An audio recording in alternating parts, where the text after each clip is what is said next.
nakatira din ito sa punong kahoy. Yung mga butas ng kahoy ng puno, nakatira yan. Tingnan mo isang duwending ito. Diyan sa lumabas sa punong kahoy. Ang karamihan ito, nakatira ito sa mga nuno sa punso na tinatawag. Yung parang may makita kayo ng mga parang bundok na lupa. Diyan nakatira ang mga duwende. Mayroong lagusan yan. Papunta doon sa syudad nila. Na sinasabi natin na Syudad Duwende o City of Duwende tinatawag nila. Doon, igagala ka nila doon. Doon sa syudad nila, malaking palasyo. Lahat ng mga bagay doon, ginto. Mga pader nila, ginto lahat. Kasi yung mga duwende, nangulikta silang ginto. Ang daming ginto doon. Meron na silang hari na sinasabi nila, uray na. Tingnan mo yung hari na ito, matanda na. Kapag mamatay ito, may kapalit ng panibagong duwende yung hari na naman. Ngayon, yung mga hari na yan, papalit-palit lang sila. Meron silang ginaganap na eleksyon din dyan sa mga duwende yan. May mga tayaan din sa eleksyon ng mga duwende. Sundalo yan ng mga duwende. Sila mga army na sinasabi natin. Ang duwende may sinasabi silang black rice. Ini-invite kayo kumain ng duwende ng black rice. Minsan doon sa puno ng nuno sa punso, nag-i-invite sila kumain ng black rice na sabi natin. Kung kayo ay kumain ng black rice, hindi na kayo makabalik. Doon na kayo titira sa lugar ng mga duwende, sa city nila na sinasabi nila. Hindi na kayo makauwi sa inyong lugar. Namimigay rin sila ng mga ginto, mga duwende. May iba't ibang kulay ng duwende. Mayroong puti. Ang puti ay mabait daw, ang duwendeng puti. Namimigay ng ginto yan, mga bar, o ano man. Pero itong duwendeng itim, wala tayong makukuha dito. Kasi mahirap to eh. Isa ang pulubi ang duwendeng itim. Punit-punit ang mga damit, tapos mabahong amoy. Malamang pag makita ko ng ganyan, duwendeng itim niya, pag meron ka niya. Yung pulang duwende, mahilig sa manok, pulang duwende, mahilig sa manok.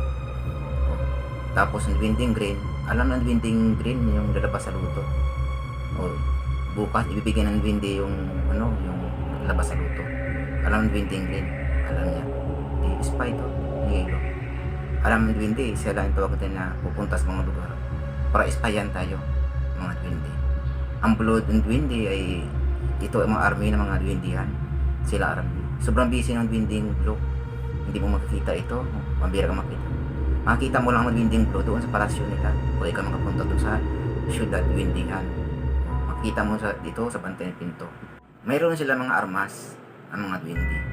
May mga palasyo sila, may mga sipat, at mayroon sila mga pana. Pang-depensa nila to pag umatake sa kanilang lugar. Nasa city nila lugar. Pang-depensa nila ang mga army nila, ang kulay blue na duwende. Kaya sobrang busy ng mga duwende kasi bantay ito sa mga gate nila.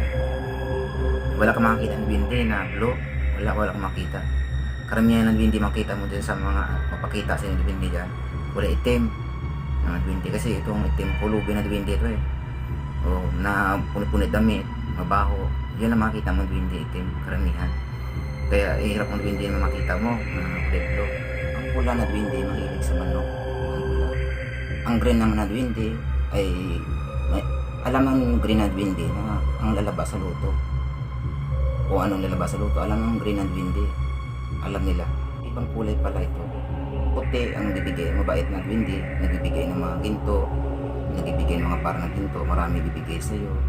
Bibigay niya mga sapatos na kapangyarihan. Yung itim naman, wala tayong pakinabang sa itim duwende kasi mahirap ang duwendeng itim.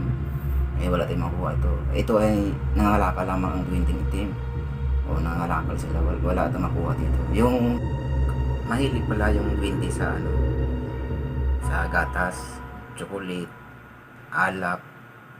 Yung pulang duwende mahilig sa manok. Manok gusto niya. Masado para ma-choose yung mga duwende.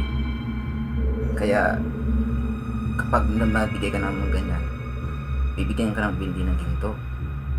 Mga nakamaraming ginto ang duwende. Maraming parang koleksyon ng mga duwende ng ginto. Kalakal. Marami sila yan. Bibigyan ka niyan. Pati yung sapatos nila na duwende, bibigay rin sa'yo. Kapangyarihan ng sapatos nila. Ginagamit ito sa mga sports, pwede sa mga sumasali sa basketball, sa mga volleyball, tapos sa mga takbuhan.